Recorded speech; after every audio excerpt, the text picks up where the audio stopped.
People depend way too much on their eyesight. I went blind on purpose, but I don't feel it was a choice. I believe that blindness is a disability. I think of being empowered and being free when I think of being blind. Don't think I'm crazy. I think I have a disorder. Really felt the need to be blind. Today, we'll be discussing the case of Jewel Shuping. It's June 2008. Jewel shows up to the emergency room with excruciating pain in her eyes. While she was at home cleaning the sink, she had suffered a major accident. The drain cleaner she was using splashed in her face, and almost instantly, her entire face began burning.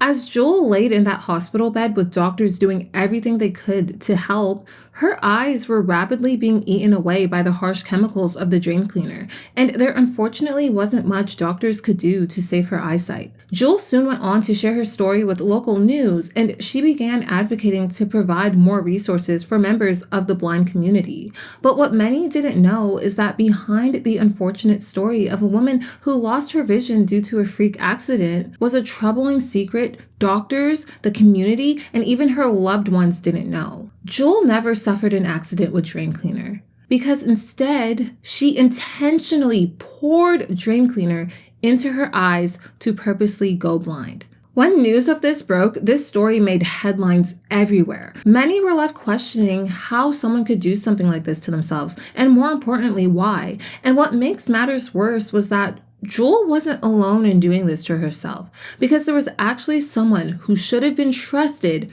right beside her encouraging this. The story behind how all of this happened is truly troubling, and it highlights a very real problem faced by a small percentage of people around the world. Just to introduce myself, my name is Petal Palmer, and on this channel I post anything medical, mysteries, and crime. If that is something that sounds interesting to you, please consider subscribing if you end up liking this video. But before we get into this case, I'd like to get into the sponsor of today's video, Ana Luisa. For those of you who follow me on Instagram, you know I love fashion and accessories, so I was really excited when Ana Luisa reached out. Ana Luisa is a jewelry company. They have rings, earrings, necklaces, and bracelets. I got their pebble necklace in the silver color and their low medium sterling silver hoop earrings, and I just love how you can style it down or style it up, and it just adds a beautiful touch to your outfit. With it being Black Friday, Cyber Monday weekend, Ana Luisa is giving an up to 30% discount site-wide. This kind of sale doesn't come around often, so if you've been thinking about getting some gifts or stacking some jewelry pieces, this is definitely the best time to do so. They not only pride themselves for having exceptional quality, but they offer a 2-year warranty in case anything happens, and they have prices starting as low as $39 US. If you like to get some jewelry stacking or do some gift buying, you can click my link in the description to save up to 30% on jewelry.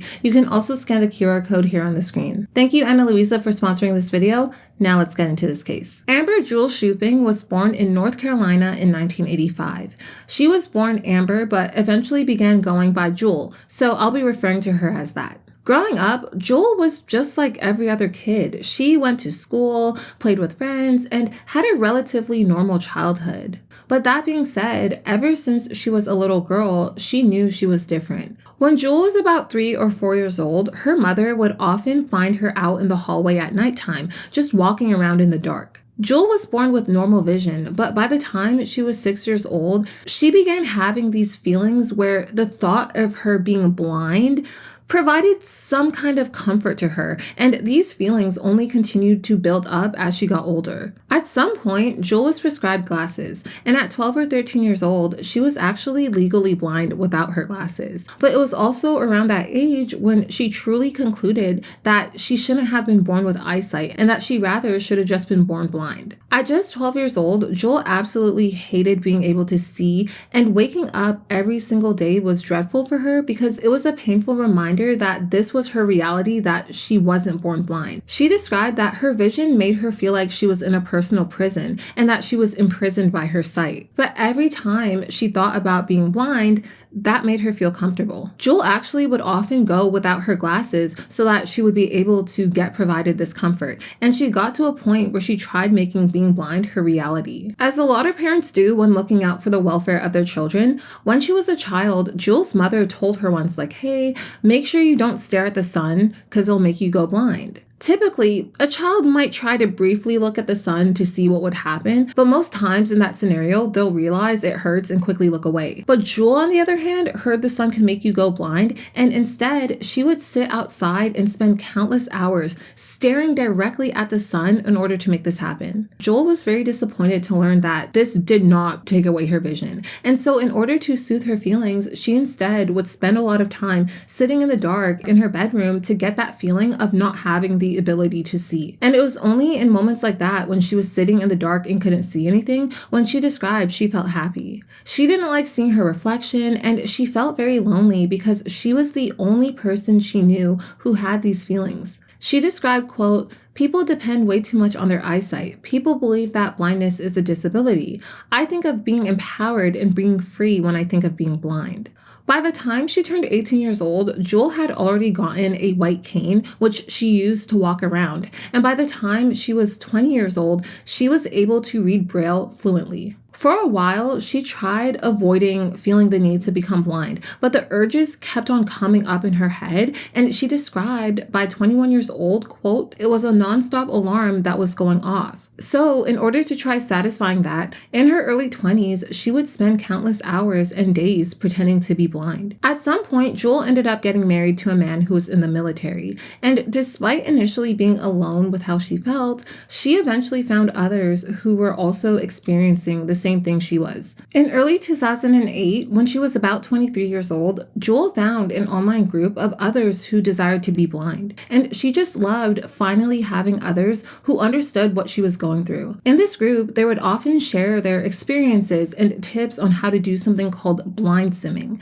This is the act of pretending to be blind, something Jewel had already kind of been doing periodically for many years. But after finding this group, she truly began doing it at a more serious level. To do this, she would wear a sleep shade over her eyes, and then she'd wear sunglasses sprayed with model paint over the sleep shade. She wore the sleep shades because she wanted to blind sim properly, whereas she wore the sunglasses because she wanted to cover up the sleep shades so that people didn't know that she was blind simming. At first, when she blind simmed, she would bump into things often, but she quickly got the hang of it. Over time, she gradually increased the distance she would blind sim for, and she also began traveling to places further away. One time, she even drove from Raleigh, North Carolina to Washington, D.C., which is an over 4.5 hour drive. She got on the metro train and went downtown to the mall, all while blind simming on her own. She described, quote, "It was very freeing to go out in public and be treated as a blind person." She felt she truly could live the life she wanted by blind simming and going to these places alone.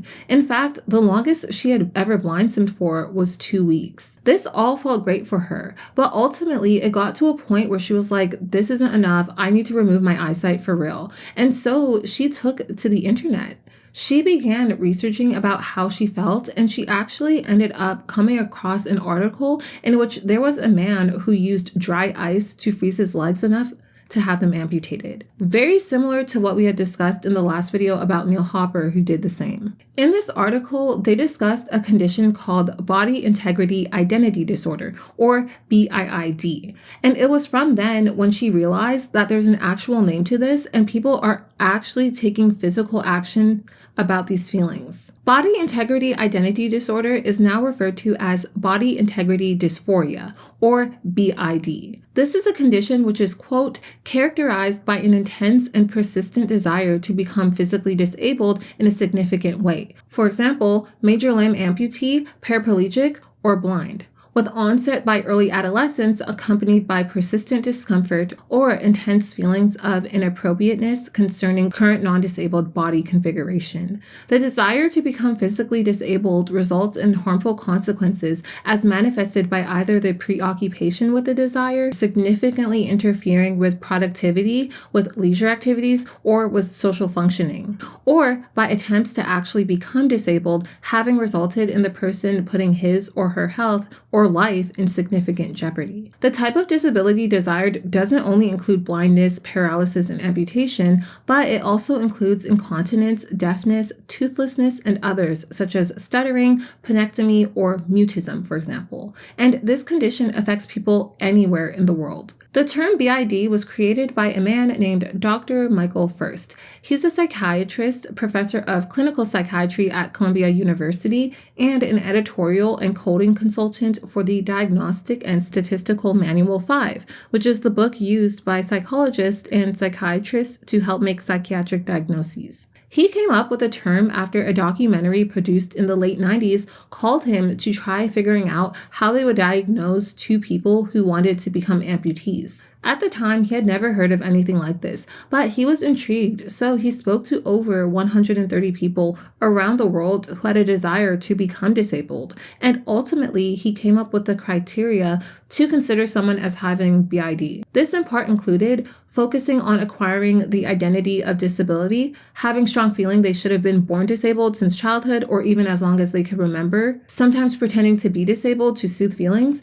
and viewing disability as empowerment. While BID is not recognized in the Diagnostic and Statistical Manual, it was included in the 11th revision of the International Classification of Diseases in 2019. With how rare it is and relatively new of a condition coming to be understood, the treatment for BID currently includes medications and psychotherapy. But in cases where both medications and psychotherapy don't work, that's when there might be a possibility of somebody actualizing their desired disability. A lot of people who have BID just live with it and don't actually go ahead to make their desired disability a reality. It's only a minority who feel strongly enough to actually do so. For a while, there was no standard test to determine if someone has BID, and if so, at what intensity. So, a 2022 study by Maria Garbos and Dr. Eric Kaston was conducted to try making an inventory for assessing BID.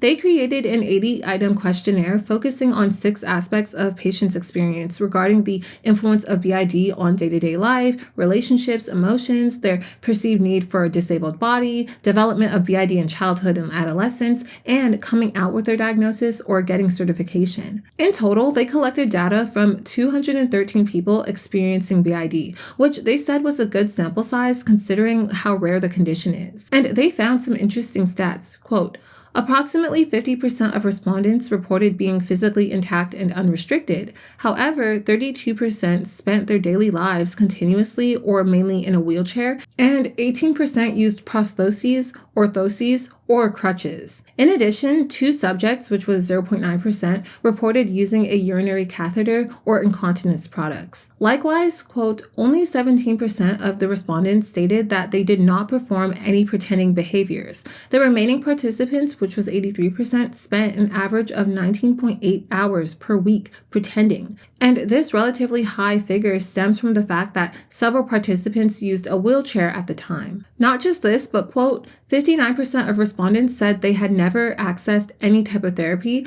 Among these were individuals who intensely disliked the idea of any treatment other than one bringing about the realization of their desire and considered therapy as ineffective. One of the participants, a medical doctor, wrote that in his experience, most therapists do not take BID seriously. Jewel hadn't seen a medical professional or specialist to look into treatment options for this, but from the article she saw discussing the man who used dry ice, she essentially self-diagnosed herself with BID. And it was soon after this when she found somebody who might have potentially been the key in making her dream become a reality. In 2008, while using the online message board she was in, Jewel had found a psychologist. At first, when talking to him, she would essentially just ask him, like, how do I cope with feeling the need to go blind? Because she was having a hard time coping. But as time went on and the conversations progressed, she began telling him that she wanted to go blind permanently. And instead of maybe trying to set up an actual appointment with her or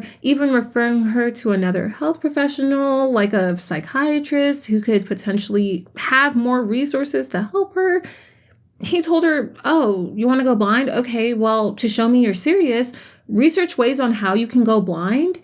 And then after doing that, I'll help you. So Jewel, after reading this, went on to spend countless hours and effort researching how to go blind. In doing this, she discovered that there were two main things she could potentially use to do this.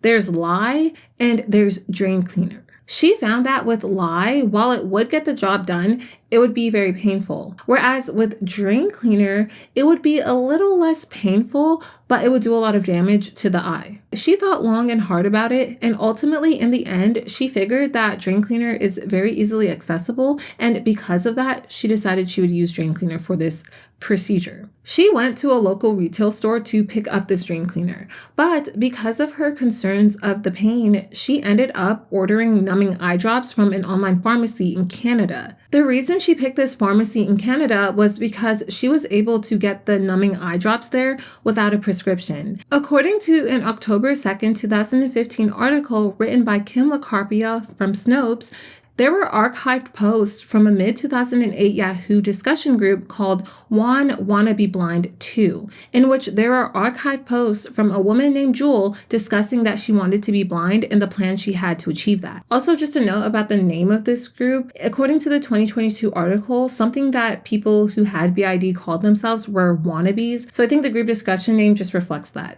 In a post from Wednesday, June 18, 2008, she wrote the following quote, "I am planning to use alkane to numb my eyes. This is an eye anesthetic used in surgeries and such. It is available from Canada without prescription. Then we'll use inhibited sulfuric acid drain cleaner, the name is Drain Flow, to destroy my eyes to the point of mandatory removal. As my need is for total blindness, this I feel is the best way to do so. It will be made to appear as an accident, where the drain cleaner splashed into my eyes while I poured it into a clogged drain. I have talked to someone who has used this method with full success, as her eyes were removed and she is now totally blind. Some research done by a friend indicates that using too much alkane will cloud the eyes and cause blindness. I'm not sure how much alkane would be necessary for this or how much blindness it would cause, but it may be worth looking into." After sharing this information with the psychologist, he was fully convinced that Jewel was truly ready to have this happen. And it wasn't too long after this was posted when 23-year-old Jewel booked a train ticket to Chicago to go meet this psychologist. Now, while in Chicago, Jewel didn't stay in a hotel or even an Airbnb, but she rather stayed in this psychologist's home. And for her entirety of the time there, not only did she blind sim, but she also was around him almost 24/7. Throughout this time, he was apparently just observing her to see if she would be ready to get this procedure done. And despite staying in his home, Jewel described that this wasn't a personal relationship, but it was rather just a psychologist-client relationship. And she was approximately paying him about $15 an hour for his services. She had been there in his home for 2 whole weeks blind simming, and there were several times where she would ask him like, "Hey, when can I get this procedure done? Like, when are we gonna do it?" And finally, it was the 3rd week when the psychologist was like, "I think we're now ready." So on the day of the planned procedure on Saturday, June 28th, 2008, Jewel took off her sleep shades, she lied down on that man's couch, and he sat right next to her, ready to perform this procedure. She didn't look in the mirror for one last time to say goodbye. She did not care. All she cared about at that moment was going blind. In fact, when she took off those sleep shades, that was actually the first and the last time she saw the psychologist's face. She had blind simmed the entire time, even when meeting him. As he sat beside her on the couch, he started off by placing the numbing drops in her eyes. And then after those took effect, he filled the syringe with the drain cleaner and subsequently placed 2 drops in each of her eyes.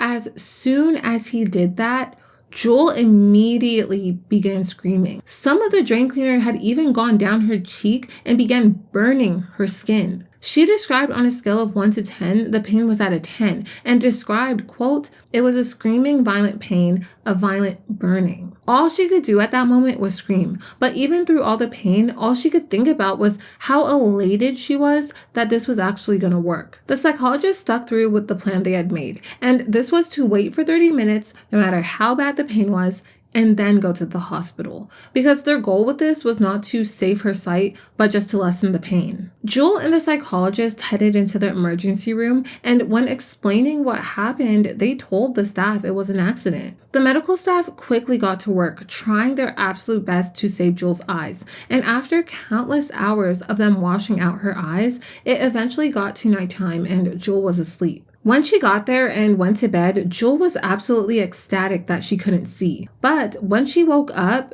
things took a disappointing turn, because as she opened her eyes that very morning, Jewel was enraged to learn that she could in fact still see the TV screen that was on in her room. This made her upset because she thought that this meant it didn't work. But contrary to what she thought at the time, it most certainly was getting there. She stayed in the hospital for just about a week, getting discharged on Friday, July 4th. And by then, all she was able to see were light and some colors. According to the Snopes article, on Friday, July 25th, 2008, Jewel made a post on the online group she was in, updating them on her current situation. It's a long one, so I'll have it up beside me as I read. She stated in part, quote, "Greetings to the group from Jewel. I have injury to both eyes due to an accident," with accident being written in apostrophes, by the way. She continued, quote, "I'm currently working closely with an eye specialist who is helping me recover, but unfortunately will not approve the removal of my eyes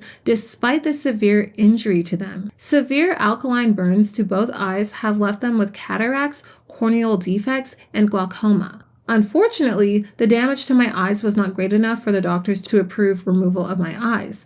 Because of this, I have up to now been suffering severe pain from the burns.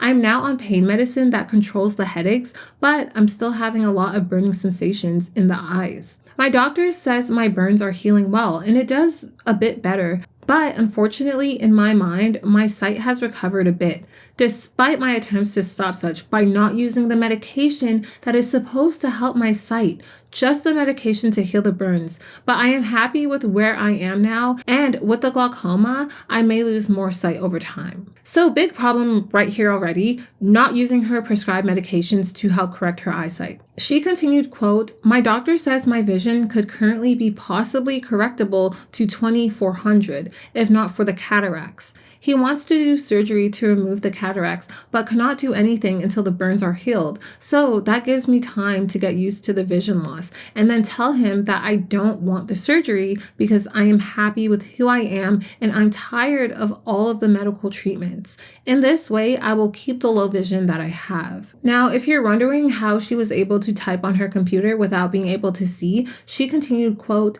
"My husband, who is back on leave from Baghdad, military deployment, fiddled with the controls from my computer, changed it to high contrast, extra large icons, and fiddled with the font size and such to allow me to magnify what I see on the screen so I could read it. And hopefully I will be getting a working sound card for my computer and will get Windows JAWS so I do not have to use what vision I have, and I can start preparing myself for further vision loss. Whether it comes from deterioration due to the defects caused by the injuries or from further accidents planned by myself." And she's already potentially planning to do something like this again, posing it as an accident. Overall, she finished off this post by stating, quote, "I am much further along on my path to blindness than before this injury. However, I am not satisfied quite yet because I am still sighted. I still blind sim by keeping my room dark so that I do not see anything, only light and dark, and I'm enjoying being able to play blind with my family and keeping my eyes closed.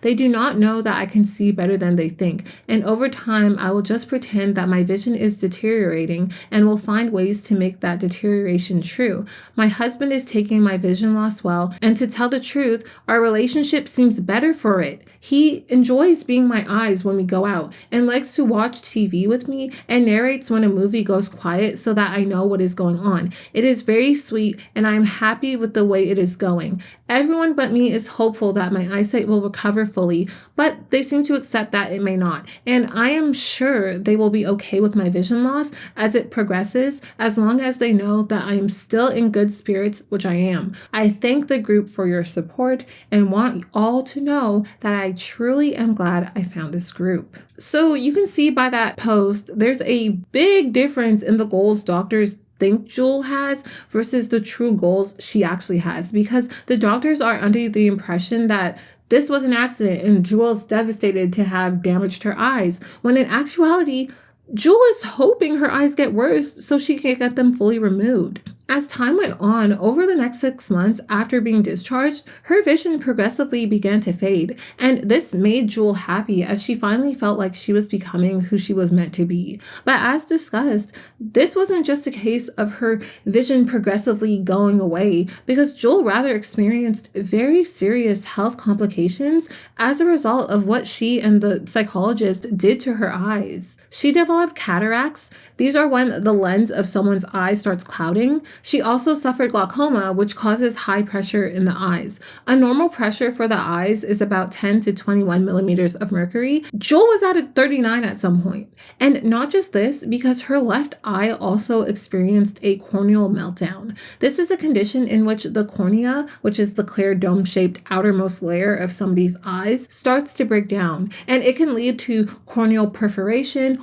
or cause vision loss. Just to add, all these issues she was facing caused her to suffer with pretty bad headaches. With her cornea collapsing on itself, she asked them to remove her left eye. As mentioned at first, they didn't want to remove her eyes, but as it just got worse, they eventually thought it would be best to do so. They removed her left eye and they replaced it with a prosthetic, whereas for her right eye, she was hoping that she could also get the right eye removed as well. Jewel eventually began attending a rehab center for the blind. It was there in 2009, a year after the drain cleaner incident, when she met a man named Michael Cox. Michael had developed macular degeneration when he was 42. This is an eye disease that affects central vision, and with this, he was legally blind. At some point, sometime within the 3 years after the drain cleaner incident, Jewel and her husband must have broken up or gotten a divorce, because she soon fell in love and got engaged with Michael. And he described her by saying, quote,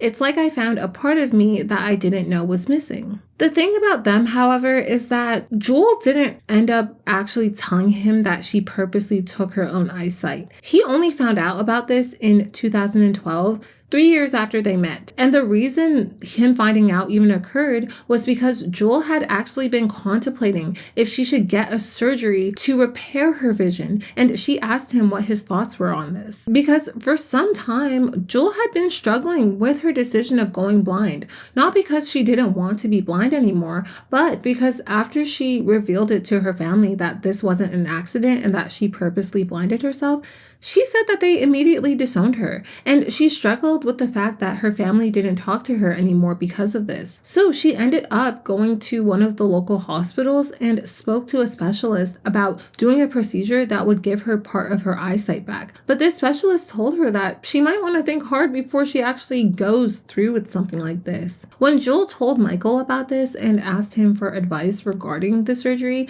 he was absolutely shocked and just had so many questions. But ultimately, he thought that Jewel wouldn't be happy with her eyesight being restored, and thought that if this were to happen, she would probably eventually try to go blind again. So after thinking about it, she took his advice so far and didn't go through with the procedure, especially as she realized that reversing it would be giving into her family and friends and not doing what she wanted to do. While Michael was accepting of the news and had no resentment toward her, they did eventually end up breaking up. However, they were still on good terms and still lived together as roommates. For many years, this story remained unknown for the general public, but it was about 7 years after the incident occurred when Jewel quickly made headlines after featuring in a Barcroft media video titled, "I Made Myself Blind Living with BIID," posted on Wednesday, September 30th, 2015. What was interesting was that a few months before that video was posted, Jewel was interviewed by her local news about losing her eyesight, but stuck to her initial story that the drain cleaner incident was a complete accident and that it devastated her. She described in an April 17th, 2015 CBS 17 article, quote, "I was pouring drain cleaner down the drain and it splashed back in my face." The article further says she became depressed afterward, but that she had learned how to cope with her loss. She said, quote, "Once I learned that my life wasn't over, I was okay with it." But she further stated that some of her peers aren't as lucky, and because of that, she wanted to do what she could to help the community. In a HuffPost article from April 6, 2015, titled "Blind Woman Raising Funds So Poor Students with Vision Loss Can Get Canes Live Independently," Jewel is referred to by her birth name Amber, and they discuss some of the work she had been doing to help people of the blind community. Jewel at some point became a member of the National Federation of the Blind, or the NFB. Likewise, she also began writing to her Braille pen pal, Mohammed Arifin, about a year and a half before this article was published in fall of 2013. Mohammed was a teacher at the Makassar School for the Blind in Indonesia, a school that teaches blind adult students. And Jewel very soon learned that his school was lacking important resources. In particular, they didn't have canes, which Jewel described saying, quote, "It's so hard for the students to be independent if they don't have canes. The School for the Blind teaches the students skills to live on their own, like finding and keeping jobs, but that's difficult to do if you can't walk on your own." So after doing research, Jewel decided to start an initiative to bring canes to schools for the blind that didn't have the funding and resources to purchase them. She started with the Makassar School, beginning a crowdfunding campaign in February of 2015 on Dream Fund, with the goal of raising $4,000 by June of 2016. This would be able to fund travel expenses for her and her then fiance Michael Cox, so she'd be able to purchase canes for the 35 students at the school, distribute them, and teach them how to use it. She said, quote, "$4,000 will cover the canes, which cost $875, and 2 people to go to Indonesia." During these interviews, she did tell the truth when she told them that she was partially sighted, as in what people would describe as having low vision. But she did lie about it being a freak accident. But very soon after the Barcroft video was posted, where she admitted she intentionally did it, news articles were sharing her story all around, and different TV programs were contacting her to feature her story on their show. In particular, she was contacted by Dr. Phil and also by The Doctors. She starred on season 14, episode 39 of Dr. Phil, with her episode airing on Thursday, November 5th, 2015. In this episode, Dr. Phil really tried getting to the bottom of the situation, how this all happened, and why. Jewel felt like nothing triggered this. She felt that it just built up. As a child, she did, however, have a friend who was blind, and they mentioned that there was a class project suggesting she might have been modeling or showing learned behavior, but they didn't elaborate on that. When Dr. Phil asked if she wanted to be different, she said in a way she did want to be different, but wanting to be blind still nonetheless was a strong feeling she couldn't control, and she felt that the body she had didn't match who she felt like in reality. Now, one of the more important topics they focused on Dr. Phil was the psychologist who helped Jewel blind herself. Till this day, Jewel has chosen not to publicly name the psychologist because whether she wanted to do this or not, he was not permitted to ever do something like this to anyone. And just to make everything worse, it was on Dr. Phil when Jewel discovered some very concerning news about this psychologist. Jewel admitted that she hadn't done much research on the psychologist prior to working with him, but much later on, after everything happened, she learned that he actually had his license revoked in one state. But this wasn't all, because although she refused to name him, Dr. Phil stated that their team was able to track down the psychologist Jewel worked with. And it turns out he actually had his license revoked in 3 states, including Illinois, where Jewel got the procedure done. In fact, it had been revoked in Illinois 11 years before she even traveled to Chicago to see him. She saw him in 2008, so it had been revoked since 1997 when she went there. This did surprise Jewel to learn, but it further explained one reason why he likely had seen her in his home instead of an office, besides the fact that what he did still wasn't allowed even if he was a licensed psychologist. As Dr. Phil reiterated, this man had no medical training to perform this medical procedure. He further explained how even a general practitioner that had a medical license would still find something like this out of their lane because they would likely refer the patient to an ophthalmologist or any specialist who has the training to deal with the eyes. Okay, so I'm sure you're wondering, if Jewel refused to name the man who claimed to be the psychologist, How was Dr. Phil's team able to track him down? Well, it hasn't been officially confirmed anywhere that this is actually him. However, in the October 2015 Snopes article, there was a post on the web forum Jewel used dated July 13th, 2008, in which a psychologist named Alan C. Peening, who had their license revoked in the state of Illinois, stated that a couple weeks back, Jewel had an accident affecting her eyes. In this post, he wrote, quote, "Jewel has asked me to post a note to all of you so that you can know why you have not heard from her. On June 28th, she had an accident which resulted in severe damage to both of her eyes. As a result, she was admitted to the hospital and had her eyes washed out for several hours. She remained hospitalized until July 4th. Upon her release from the hospital, she was only able to see light and some colors. She is no longer able to read print and has learned and is literate in Braille. She can see light and color but cannot distinguish images. She is now independent and can travel and can use public transportation as well as any blind person can. However, at this time, she is experiencing terrible, debilitating eye pain that is expanding into horrible headaches. At this point, she is anticipating an eye surgeon's appointment tomorrow and will be requesting bilateral enucleations, which is full removal of the eyes, to relieve the pain her sightless eyes are now giving her. She is not able to post this herself because her computer has not been adapted for her use. She appreciates all of the support that you have for her and wishes to thank the group for the support that enabled her to make her dreams real. She says that her only problem is to get rid of the pain, which is sapping her stamina. Otherwise, she reports that she is very happy with the outcome. Please do not send her emails until her computer can be adapted so she can use it again. You will all be advised of when that happens." And then it was a couple weeks after this was posted on July 25th, 2008, when Jewel posted that update that we were discussing earlier.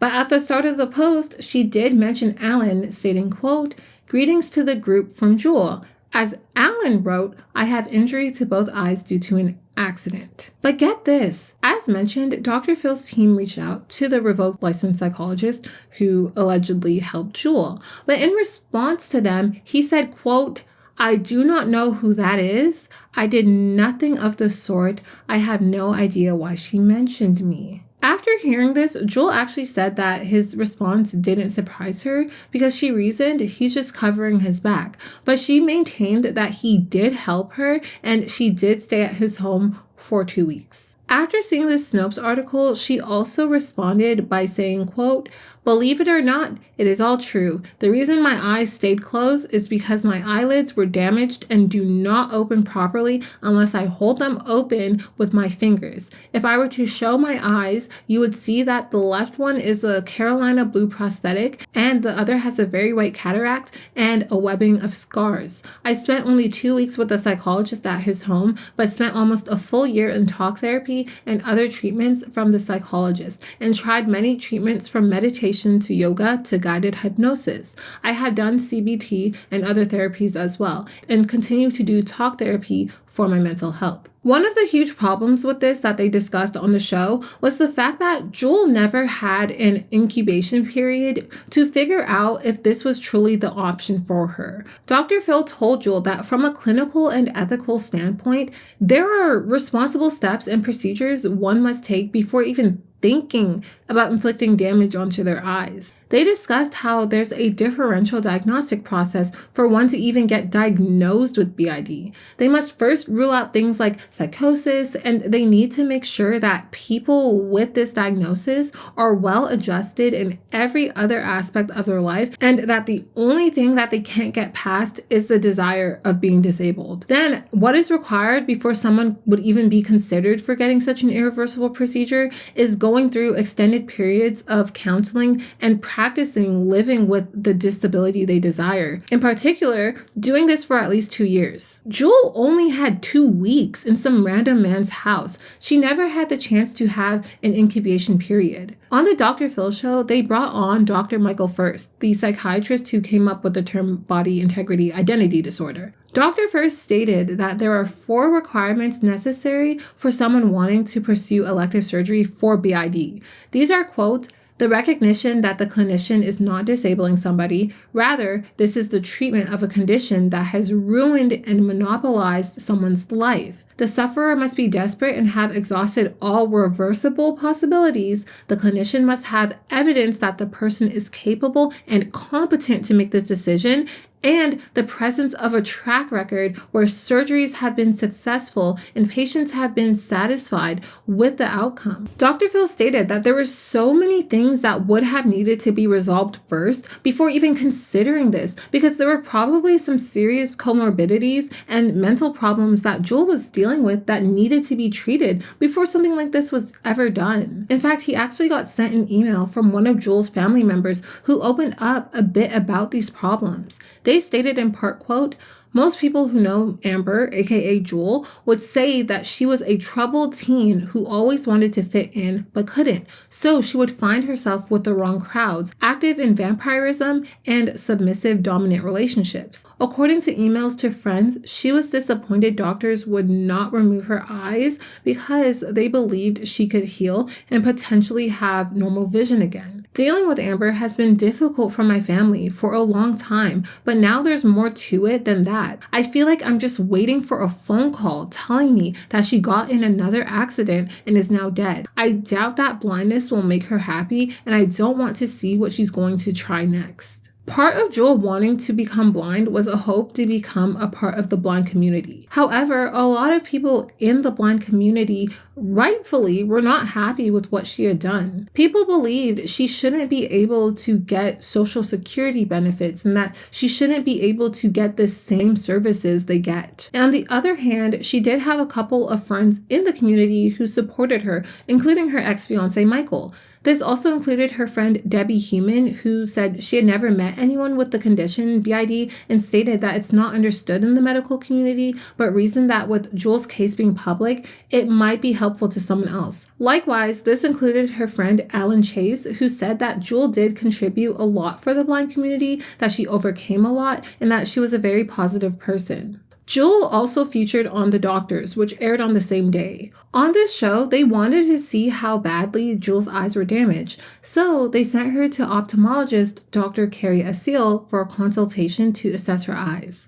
Dr. Aseel explained how the chemicals from things like lye and drain cleaner eat through the various layers of the eye surface. Lye, which is also known as sodium hydroxide, can do damage within seconds because it naturally eats through collagen and fat tissues at a rapid pace. While examining Jewel's eyes, Dr. Aseel said how it was very obvious that very capable eye doctors who didn't realize how Jewel lost her vision made a tremendous effort to save her remaining eye. This included putting tubes in from the outside to the inside of the eye to control the pressure problems from glaucoma, but there was just so much damage. The cornea in Jewel's right eye was completely scarred, which caused her to have a lot of weeping in her eye. Even her iris, the colored part of the eye, had been eaten away by the chemicals on the inside. Her left eye, on the other hand, which contained the prosthesis, had conjunctivitis, which is inflammation of the eye, and he also said that it probably picked up a mild infection. With this, he concluded that she should be treated with some medication and that the prosthesis should be probably replaced. And this was in 2015, 7 years after the drain cleaner incident happened.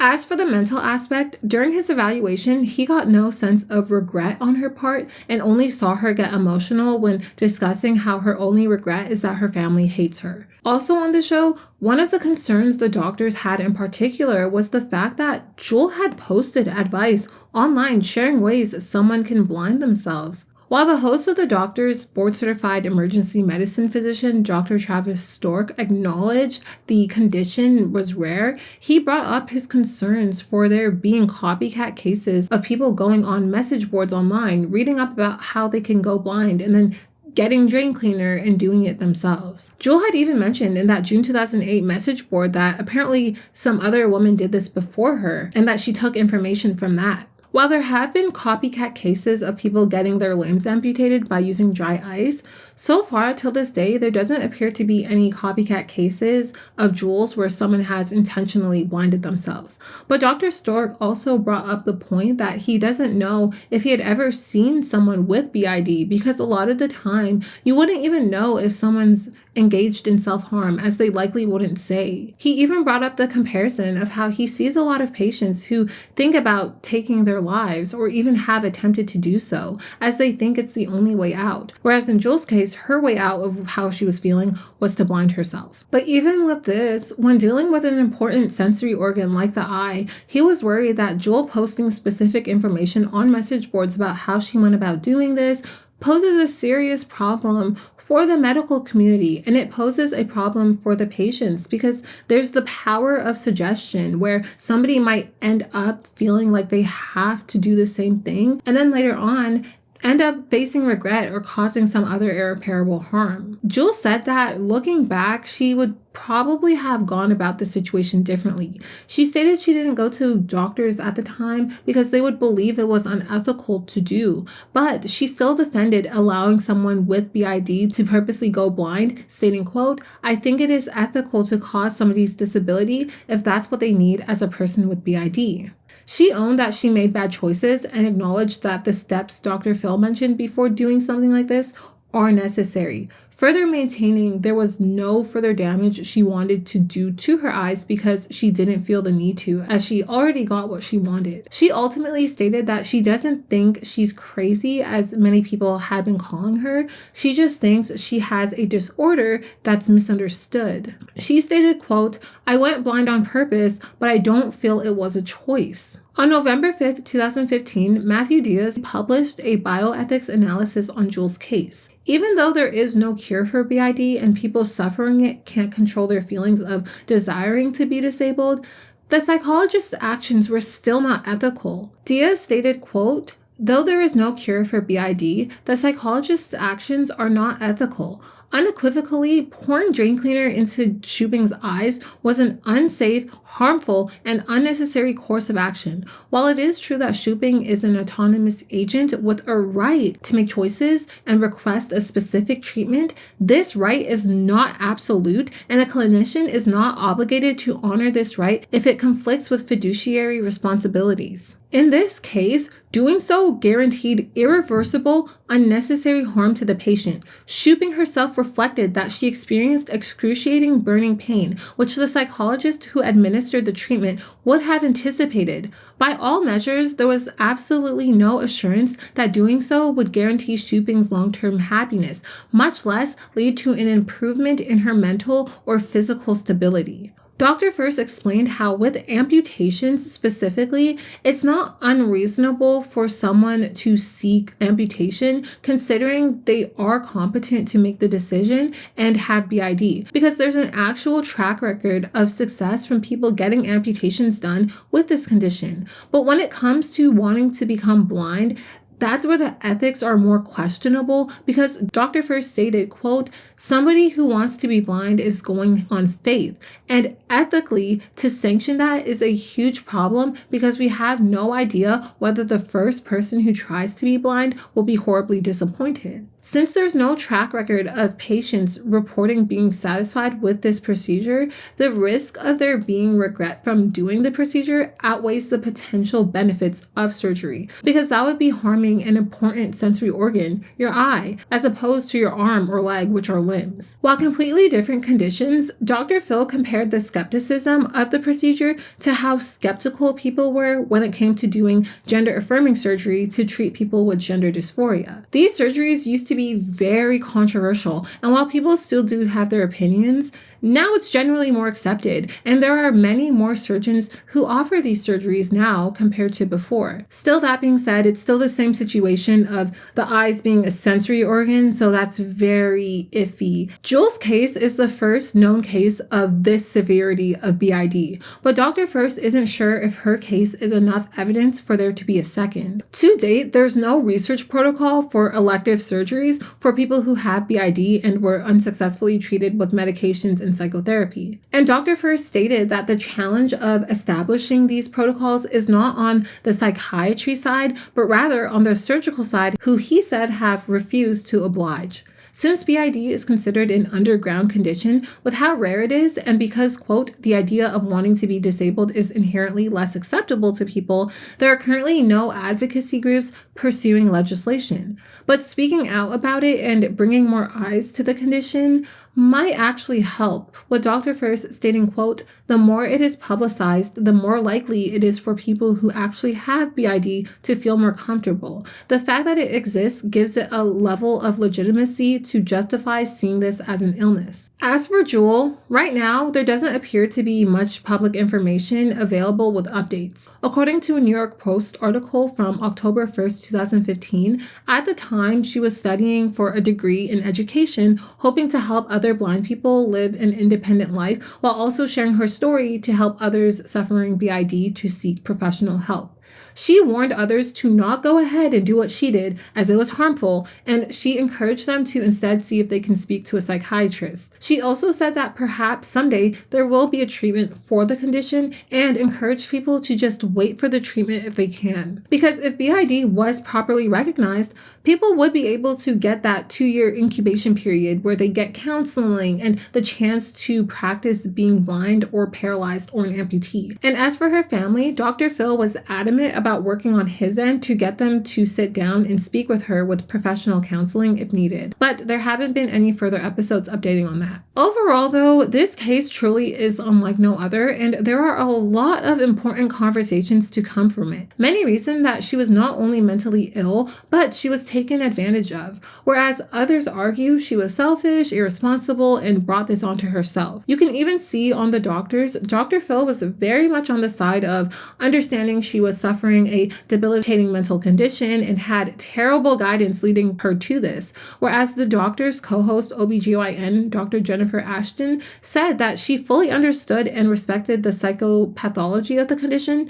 She was just flabbergasted at the fact that Jewel intentionally went ahead to do the physical act of something like this. And she felt that Jewel either needed to stand on the fact that she was taken advantage of, or she needed to take full accountability. No in between, or not both. To me, I am hearing two different arguments, almost like talking out of both sides of the mouth, figuratively, which is, it's a disorder, I'm not in control of it, but I am in control because I picked the wrong person to help me. Or maybe it's his fault because he didn't do it the right way. And that is, I think, the two juxtaposed arguments that don't make sense to me. Either you're going to take responsibility for it and say, this is who I am, if you want to make the good analogy to gender reassignment, or you're going to say, I wasn't treated properly by the psychiatric and medical community, which may be the case, and maybe we do need to learn more about this disorder, but it's not both. It's you made a decision,